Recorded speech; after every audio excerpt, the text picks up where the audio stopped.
জীবনের সব কষ্ট সঙ্গে সঙ্গে সমাধান হয় না, তখন কি করবেন? ডিস্ট্রেস টলারেন্স হলো ডিবিটি এর দ্বিতীয় দক্ষতা।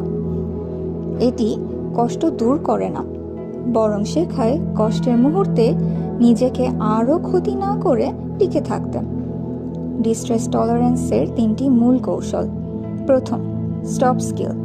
কোনো প্রতিক্রিয়া করার আগে একটু সময় নিন এবং ঘটনাটিকে বোঝার চেষ্টা করুন। দ্বিতীয়, সেলফ সুথ। পঞ্চ ইন্দ্রিয় ব্যবহার করে নিজেকে শান্ত করুন। তৃতীয়, রেডিক্যাল অ্যাকসেপ্টেন্স। যা বদলানো সম্ভব নয় সেটিকে প্রতিরোধ না করে বরং মেনে নিন। এই তিনটির মধ্যে কোনটি আপনার কাছে সবচেয়ে কঠিন মনে হয়?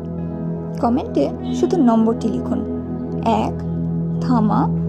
2, নিজেকে শান্ত করা। 3, মেনে নেওয়া। পরের ভিডিওতে সেই কঠিন জায়গাটি নিয়েই আলোচনা করা হবে। সকলকে এতক্ষণ সাথে থাকার জন্য অসংখ্য ধন্যবাদ। সবাই সুস্থ থাকুন এবং ভালো থাকুন।